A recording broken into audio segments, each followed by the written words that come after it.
I have grown quite a bit in terms of my own confidence, in terms of me realizing that I have a bigger platform and I have created a message a lot better than I thought I had. You sit at home by yourself, you're like, oh, no one cares, no one's listening. And then you put something on like this and people are like, yes, let's do it. And you realize, oh, people have been watching me, people notice, okay.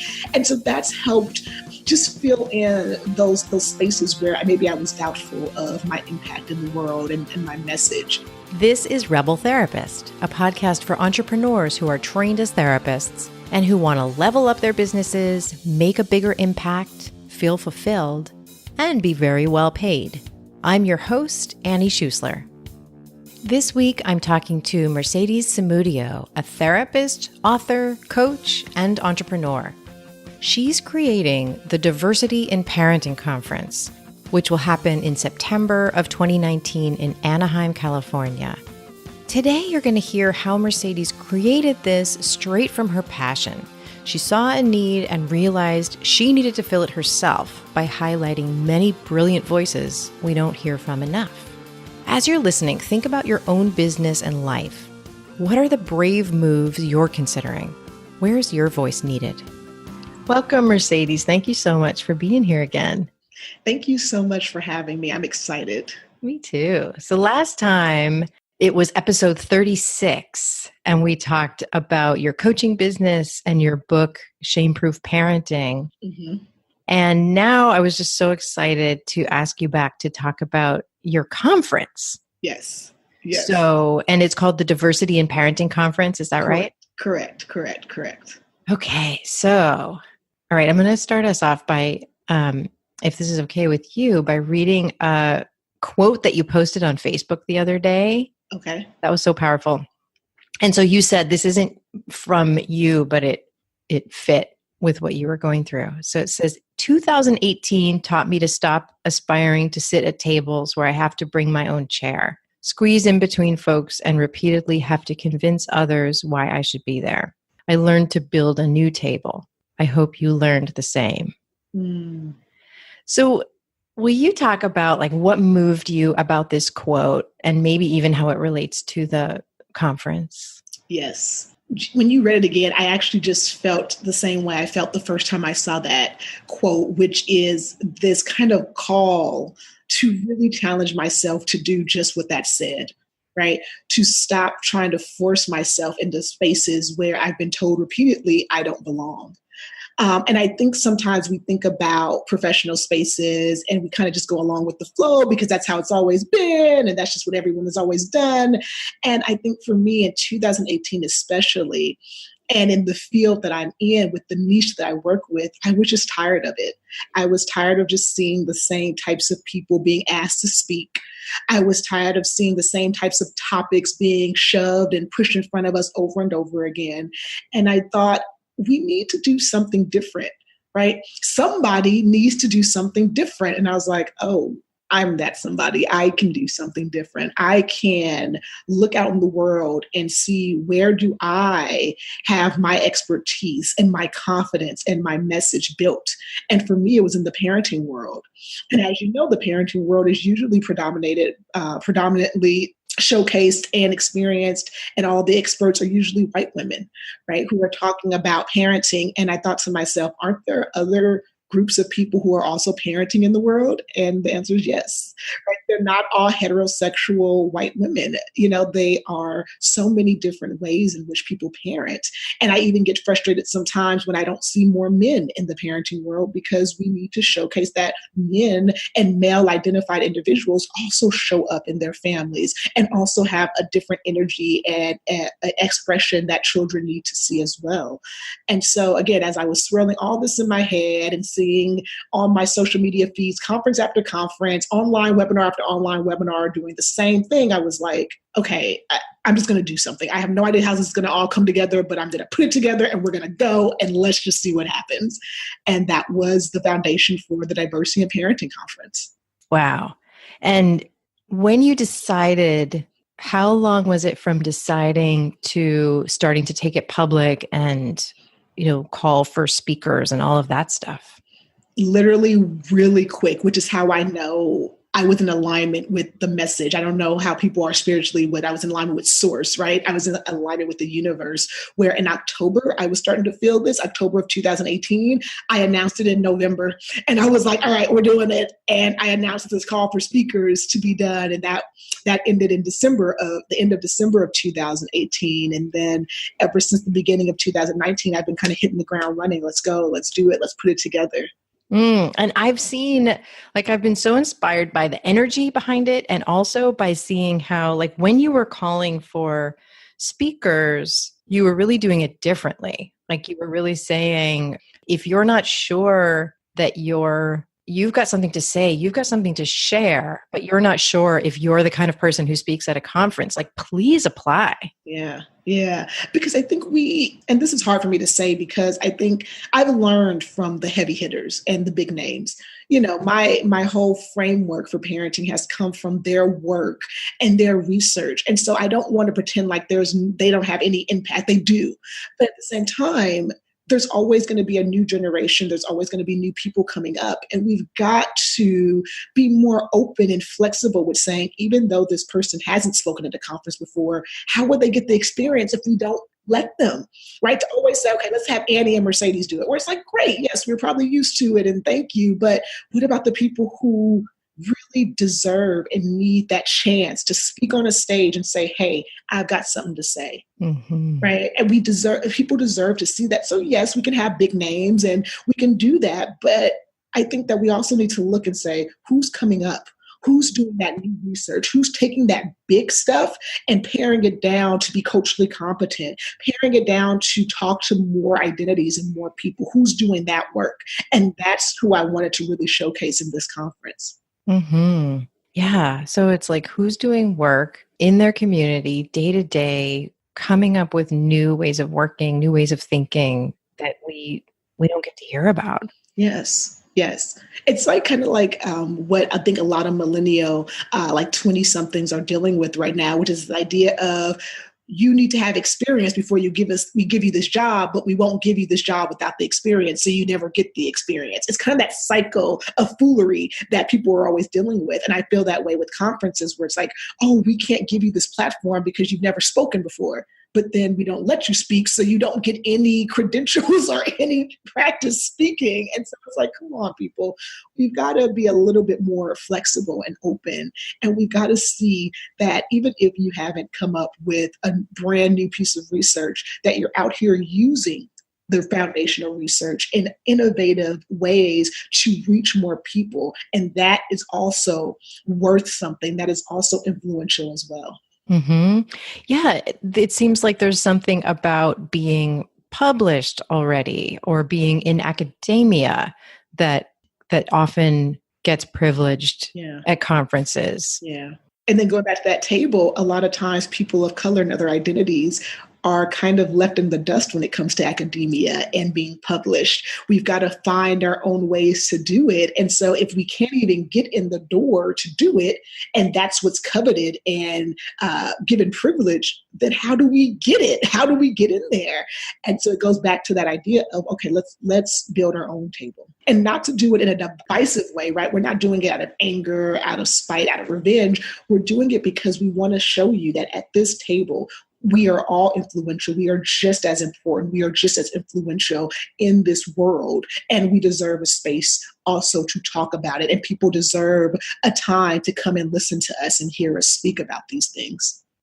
I'm curious, like, how the table itself might be different. Like, do you feel like there's a difference in the way that you're treating the speakers and participants, or do you feel like there's sort of a culture of this conference that's maybe different than what we've seen before? Again, not to put down any particular conferences, but just a new way. Yeah, I think one of the things that I thought about is I wanted to see people who were talking about communities that don't often get to show up. in conferences. For me, being a parenting and family person, being my niche, I go to professional conferences all the time where there's one or two discussions on parents and families, and it's usually being led by someone who is heterosexual and white. And so there's no discussion about cultural competency and how to manage families. There's no discussion about how culture plays a huge part in how you parent and why you chose to be a parent. And so I always felt kind of left out, not just in my own cultural identity, but also in my professional identity, where I was like, why is no one talking more about families? Why do people say, well, I don't work with families, without realizing that that family life is the foundation for why a lot of us are doing this work, right? So even if you're working with couples, you're dealing with two people who came from a family that taught them stuff. Even if you're dealing with adult individuals, you're dealing with an adult individual who came from a family that taught them all of those maladaptive stuff. Even if you're working with substance abuse and addiction, we all know that a lot of times that comes from having a family that didn't teach us emotional regulation and didn't teach us healthy ways to cope. So we went to substance abuse and we went to addictions. And so to even say, I don't work with families, feels like, well, that doesn't mean we shouldn't be talking about family work. We shouldn't be talking about how to help people heal families, even in individual therapy, even in adult therapy. We still need to be talking about how families, whether we like it or not, form the foundation for a lot of what we do as adults, a lot of what we do when we become parents ourselves, right? And if no one's there to talk about it, then we're doing the same stuff and we're creating the same cycles. And why aren't we talking about this more? Yeah. So I feel like that's what's different, where I'm doing a whole conference about a niche, right? And I'm doing it about a niche that we often sometimes overlook because we say, oh, I'm working in substance abuse. Oh, I'm working with this, and we don't realize how important that parenting work is, even when we're working with adults who have nothing to do with parents and families. Yeah, to all humans. Mm-hmm. Yeah. We all come from some type of family. All of us do. We weren't just born adults. We come from some type of caregiving, some type of parentage, right? Some type of family that gave us the initial foundation for how we entered our adult life, right? And of course, a lot of us are trying to heal from that and move forward. But those first couple of years as an adult, that, 18 to 25, we're only with the tools we got from our family until we learn how to heal and we learn how to grow. That makes so much sense. Yeah. So creating this thing, what has the process been like? I mean, I'm realizing it's only been a handful of months that you've done all of this. Exactly. Yeah. It has been one of those moments, going back to memes that we see, right? It says growth is outside of your comfort zone, right? And there's all that change is outside of your comfort zone. Well, yeah. I have grown quite a bit in terms of my own confidence, in terms of me realizing that I have a bigger platform and I have created a message a lot better than I thought I had. You sit at home by yourself, you're like, oh, no one cares, no one's listening. And then you put something on like this and people are like, yes, let's do it. And you realize, oh, people have been watching me. People notice, okay. And so that's helped just fill in those spaces where maybe I was doubtful of my impact in the world and my message. It's also caused me to reach out more. I have reached out to people so much, just talking to them about the conference and sharing about the conference and encouraging them to partner or to speak or to attend or to be a part of it in any way, shape, or form. And that is something that for me, I am such a behind the scenes person. I love social media. I love doing everything behind the scenes. And so to put myself out there like that has been a huge challenge. And it's also been a huge growth space. And I feel like I'm still in that growth space. So talk to me, next year, this time, 2020, this time, and say, okay, how much have you grown? And then lastly, I think it's really helped me spiritually as well. And I think that's something that we don't often talk about when we are in a professional space, because it usually kind of gets weighted down by like the organized religion stuff. And I'm not talking about that, but I've really had to rely on quietness and slowing down and getting in tune with myself and my body, right? One of the things I wanted to do this year for myself is to actually make time to eat, and not to work and eat, but to sit down during the middle of the day, whether it be lunchtime or maybe towards the evening, and eat and not be doing work. And that you would think, okay, you're trying to put on a conference, you don't have time to eat. And I was like, no, I'm not going to do that to myself. I am going to be like, okay, it's almost 2:00. I'm going to sit down. I'm going to eat some food. I might watch a Netflix show, or I might just listen to a meditation, or I'm just going to chill.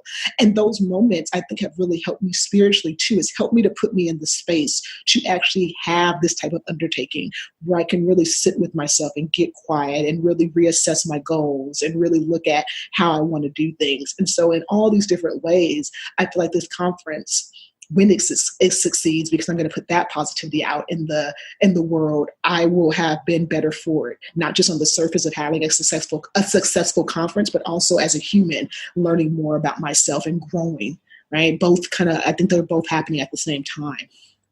Wow. I'm feeling like my shoulders are kind of relaxing hearing you talk about this. Like, I'm so used to this idea of when I or anyone is in like the mode of getting stuff done, that it goes with kind of being overly active at all times and not relaxing and kind of just, bearing down, getting through it and then relaxing after. Yeah. And like, that is just so amazing to say, like, you're prioritizing, taking a moment, slowing down, eating, like letting your body digest the food. And yeah, I can see how that would really change the energy. And you being the leader of the conference, that could really give a culture to the conference of more of a connected space. Yes. We actually, the selection committee and I actually decided to have a topic about self-care for the practitioner. What does it mean to be doing this type of work and take care of yourself? Because I think all of us who have done family work, especially in the mental health world, you've probably done community mental health or some variation of that, where there's no idea of slowing down in that space. And so you kind of learn, you get burnt out, right, a lot in those spaces. I feel like parenting professionals do as well. And so this topic that we selected is about self-care for the professional and the provider. How do you do good work and support healing for others, as well as take care of yourself? How do you do that? And I think that's such an important piece of the work that we do. So in these professional conferences, we're learning skills and we're learning techniques and go out and help people. But are we also learning how to take care of ourselves? Right? Are we also learning how to destigmatize, if you will, the word self-care, which has become kind of a pop psychology word, and people kind of just ignore it now, to really prioritize it and say, how do I take care of myself, whatever that looks like, and to even ask myself that question. And so I'm happy that we chose that topic as part of some of the other skills and techniques people will be learning. They'll also be learning, okay, how do I take care of myself as a practitioner trying to support and heal families? How do I support myself? And then they can keep doing the work. Like, if we're not doing that, we kind of eventually we're going to burn out. And then these amazing practitioners who could be helping families, they change their profession or they do other things. And then we've lost another practitioner who could have been so effective at helping because they're burnt out and they're tired, right? Yeah. Yeah. What are some of the other presentations or speakers or events that you're really excited about? At the conference, my keynotes, I have Dr. Joseph Lee talking about our needs and how to get our needs met in families, and how do we help families learn how to do that.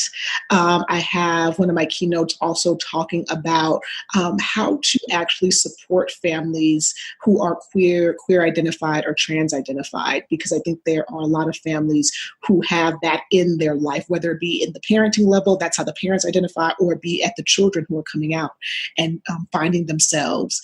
I have someone talking about racism signatures in parenting, April Harder, who I think you know. And so I'm excited about that, because that's something that I think we have to actually think about in today's world, and how our political views as adults and how our understanding of other cultures really influences the way our children go out into the world and experience it. And if we're not, as practitioners, as parents, as caregivers, thinking about that, then we are inadvertently and indirectly teaching another generation how to also carry some of that nastiness and that gunk into their life. And so I'm excited to have someone speak about that. I have several male presenters talking about acculturation, talking about where are the men in families and how important it is to uplift them and support them as well. I have someone talking about the diagnoses of ODD and ADHD in a culturally competent way and how to support families of different identities who get this diagnosis and what it might look like for them. Another one that I'm excited about is talking about eating disorders in families of color and children of color, because we don't talk about that, right? Eating disorders are usually associated with white girls, right, from affluent backgrounds, and we don't realize that other cultures and other backgrounds also have to struggle and manage eating disorders and what food is to them. And so I'm excited. Like some of these topics, I'm just like, I've never seen them on a roster before. Yes. And like, that's so exciting, Mercedes. Like you might see if there is anything that's not kind of from the dominant culture, then it's like the token presentation, which the microaggressions presentation. Right? And it's so insulting. Yeah.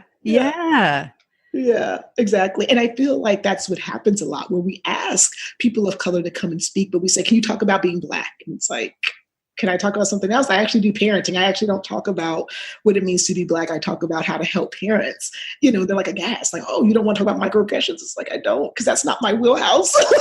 There are people who do that. It's just not mine, and I think it's really important to see people who identify in different cultural, gender, and sexual identities to not just be presenting on that identity, to be speaking on other topics that they also have expertise in and that they also support, because I think it's important to see both.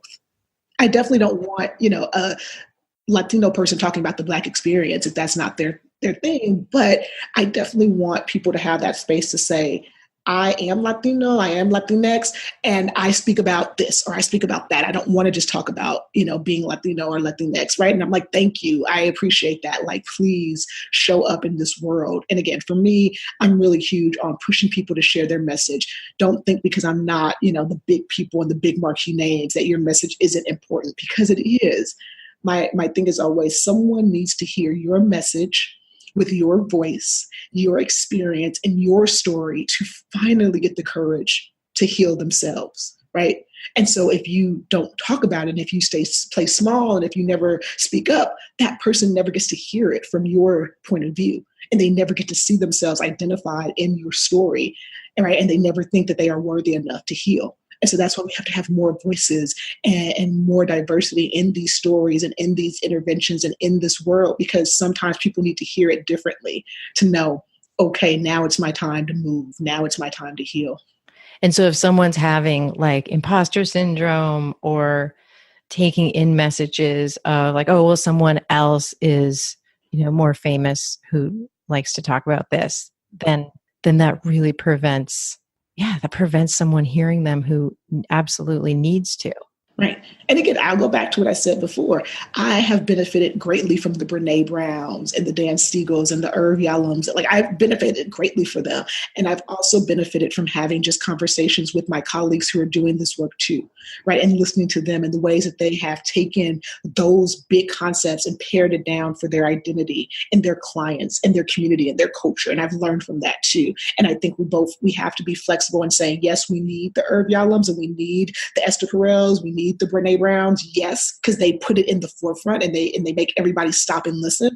And then we also need to have flexibility and space for the people who aren't there yet, or who are working on getting there, or who don't even aspire to get there. They just want to help, right? We need space for them too, right? Yeah, people who haven't yet been recognized as leaders. Mm-hmm. Yeah. Yeah. If we don't give them the stage, then they never get recognized. Then how does it ever happen? Yeah. Yeah, it's so frustrating. Exactly. I agree with that 100%. So if you could time travel to when you started this project, which I now realize was in October. Yes.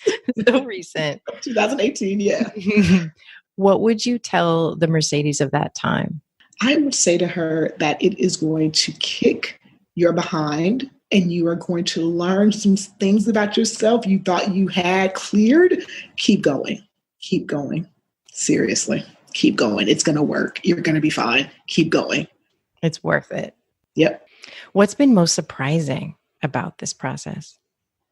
The imposter syndrome that keeps coming up at every single junction. Every time I release a live, send an email, post, I think, who am I? What am I doing this for? No one cares. Oh.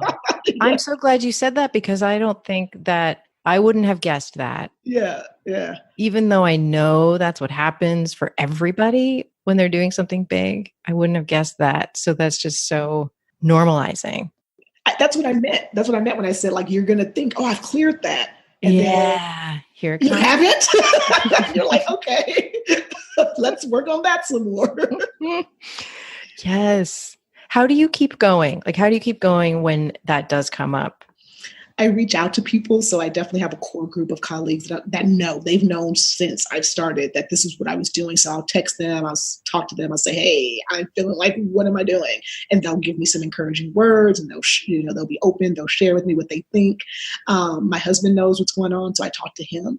And then going back to that spiritual piece that I said, where I've learned now to not ignore that, not to think, oh, you've already cleared it, just keep going, to say, okay, I'm going to send this email. I'm going to, see the clients and do my day. And then afterwards, I'm going to sit down and I'm going to give myself some self-love, and I'm going to give myself some space to cry or be scared or be worried, and just to give it that space, because I need to release it in order to even acknowledge it and even to change it or to help it. And sometimes I don't need to. I realize that sometimes it's okay just to cry and be scared, and then get up and say, all right, you've cried, you've had your fear, and now let's go ahead and send that email. And if you need to cry after you send the email, do that too. But just know that it's okay to experience all of these emotions that are going to happen between now and the actual date of the conference. You're going to go through so much, and that's okay. That's part of the experience. And if I'm being honest with you, that's what we're asking our clients to do with us all the time. Yes. And so we have to get comfortable doing that. We're asking them to take that journey with us, to go with us, and to feel all the feelings, and to let us be there for them. And so how can we ask them to do it if we're not giving ourselves the space to also do it, right? And find people to be there for us as well.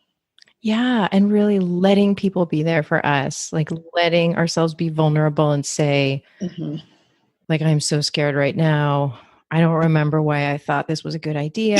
Yep. Can you remind me why I started this again? Yeah, everything was going fine. Why am I starting something even harder? Yeah. But yeah, I mean, it does sound though like you have let yourself be vulnerable with the right people, and then also that your bigger why has been very front and center. Yes. Yeah. That's something I learned building my practice, building my coaching, building my private practice, is that if you don't know what your why is, all of these pitfalls are going to knock you over and you're going to stop doing it, And so every time I try something new, right, I go from therapy to coaching, I go from coaching to speaking, I go from speaking to writing a book. I have to constantly say, okay, what's your why? Why are you doing this? Right? Go back to what you just said. You're like, why? Everything's fine. Why would you try something else? Why would you, right? So then ask, why? Why am I doing something else? Why don't I just kind of coast on what I have here and just let that be? And so when I can tap into that why, then I'm like, okay, this sucks and this is hard, but I know what the bigger goal is, and I know what the bigger solution and resolution is and destination is for this. And so I'm getting there, whether I'm doing it quickly or whether I'm kind of taking baby steps, however I'm doing it, I'm getting there. And so always going back to that why just really does help in those moments when it's like, oh God, what am I doing? Yes. How did you find your core group of people who you can lean on in those moments? I think I'm going to go back to that spiritual space of, I've been doing a lot of spiritual development of myself over the past few years, really getting in contact with how I feel around people, what happens when I share things, how they respond. And so I remember at a conference, maybe was it last, no, it was probably longer than that. I was with these group of people and we began to share our views and our visions and our goals. And we all just felt this collective, okay, we're with the right people, right? And so we started a group text, just sharing each other and letting people know how you were doing and just say, happy Monday, happy hump day, just those type of things. And it really became this core group of people where someone might post on a Monday, I don't know what I'm gonna do this week. I'm stressed out. And we all just kind of say, tell us what's going on. What do you need? Someone will say, hey, can you send me an assessment form? I need that. Yep. Gotcha. And it just became like this network of people where no matter what you needed, whether it be something tangible, like an assessment form, or something more spiritual, like just a word of encouragement, we were all just there showing up for each other. Right. And that was when I was like, okay, this is the right group of people to be vulnerable around, especially with this big endeavor, because we're all in this core group trying to do big things and trying to move things forward in the world and trying to heal the world. And so it felt really good and authentic to be with them in that energetic space. You just get around people and they're like, okay, this feels good. That's how it feels. Even through text, I'm like, when someone says something, I feel like, yeah, these are the right people. Yeah. And there's all these little signs over time that just build that up more and more and more. I agree. And I think too, for me, what I've learned about, because as you get older, it becomes harder to connect to people. You kind of, everybody has busy lives and things like that. So it's harder to really connect. I really just go back again to why. Why do I need this? What am I needing? Right. And so I don't go to people. I always use this analogy. I don't go to Albertsons and expect an oil change, right? I don't go to Jimmy and expect a head of lettuce, right? And so to really be honest with myself about, who do I expect out of these people? Why? Right. And so again, with my husband, I expect certain things from him, but with my core group of friends, I don't expect the same things and vice versa. Right. And so when I need something, I know who to go to. And I think that that's part of growing as a human too, that not just saying, okay, these 3 people are the only end all be all. They're going to give me everything, and realizing that no, they won't. And that's okay. They give me X. These core group give me Y. This other person might give me A, and this other group people might give me B. And that's okay. Right. And so when we get quiet and we say, what do I really need right now? Do I need a hug? Do I need a word of encouragement? Do I need to go out and drink? What do I need? And then you go and you find that person and you say, okay, this is the group that I do that with. Oh, I love that.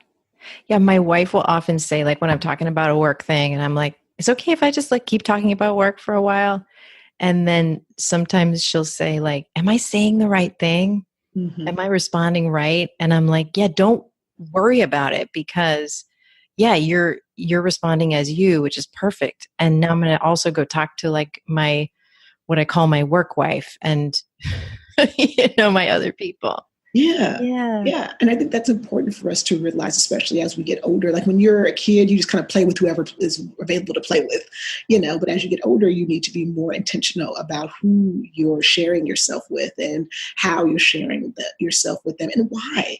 Because then they know what to expect too, right? So when I'm always dumping on people who don't understand why I'm dumping on them, they don't know how to respond, right? And so if they know, okay, I'm here for this and this is what they need me for, then good. We both know and we both have healthy expectations of each other, right? As opposed to me thinking that my husband's supposed to understand the mental health world. He doesn't, and that's okay. You know what I mean? He does. He's a librarian. It's like, it's cool. But I know that he understands me and he sees my vision and he cares about me. And so when we talk, it's just like what you said with your wife, where it's like, I just talk to him sometimes. And sometimes he doesn't understand some of the jargon and some of the words, but he's like, sounds like you're doing a good job. Tell me what you need, and things like that. It's like, okay, that feels good, right? Versus when I'm talking to my girlfriends, I don't start talking to them about our money issues and the mortgage, because that's not what they're there for. They don't know that. You know what I'm saying? So it's like learning who is there and and who you need help from and why. But I think at the end of the day, going back to what I've been saying, when you get quiet and you give yourself permission to get quiet, then you can say, oh, I need to talk to Annie. Let me call her, because I've set myself a really thought. What do I need today? Right? I need a swift kick in the butt, so let me call Annie. You know what I mean? Or I need a softer touch, so let me call somebody else, or X, Y, and Z. But that comes with, I think, being quiet, giving yourself permission not to go, giving yourself permission to listen in to yourself and what you're needing, and then having the courage to ask for and seek it out. We could talk. I'm sorry. I just keep going on and on and on, because I feel like I love talking to you so much.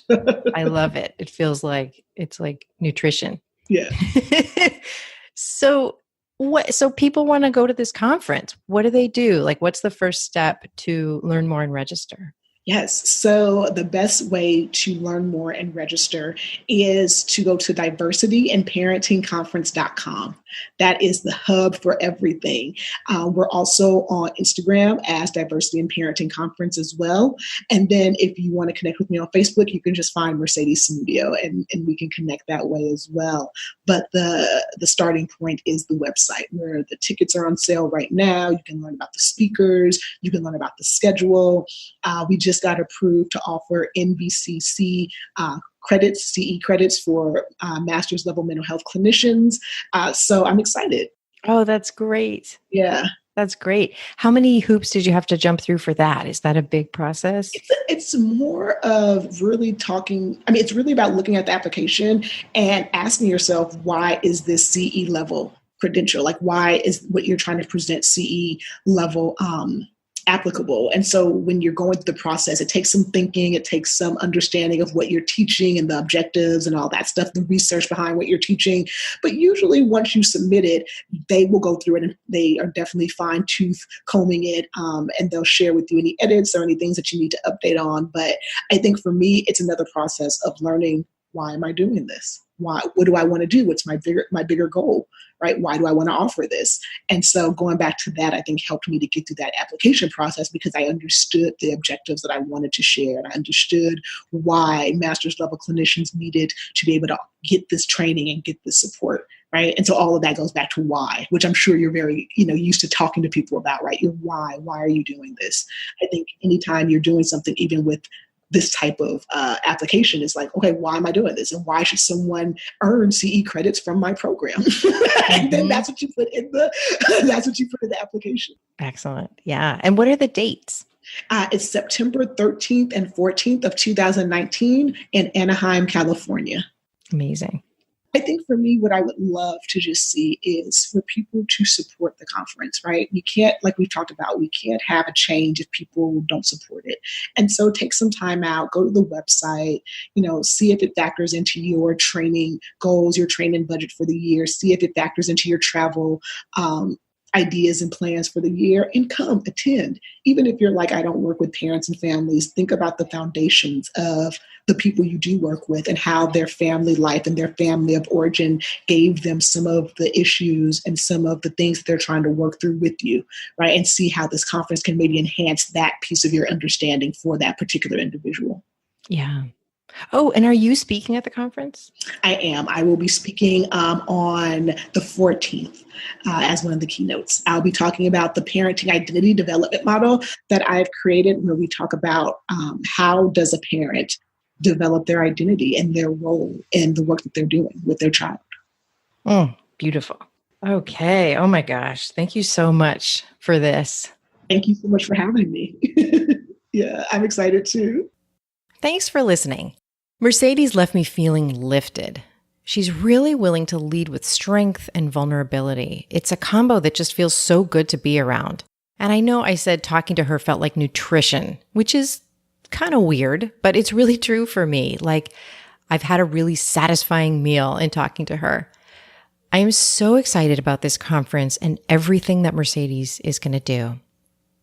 Speaking of leaders, I'm co-hosting a free virtual retreat, otherwise known as a webinar, but I don't really like that word, so I'm calling it a free virtual retreat, to help you identify and embrace your best leadership style.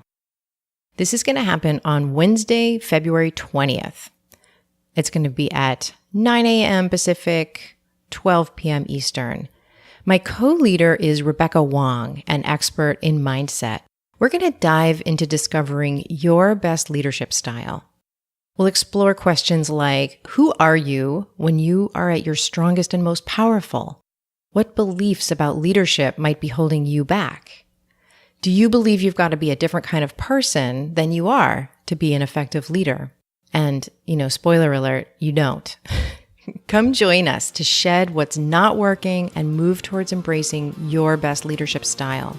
Sign up at rebeltherapist.me. Just click free trainings and you'll find it right at the top.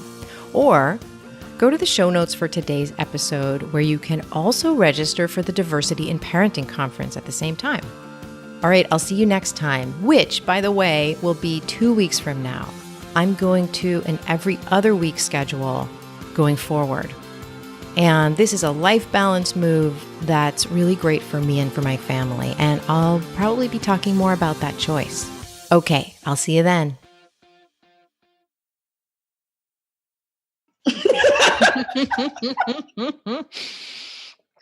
Yeah.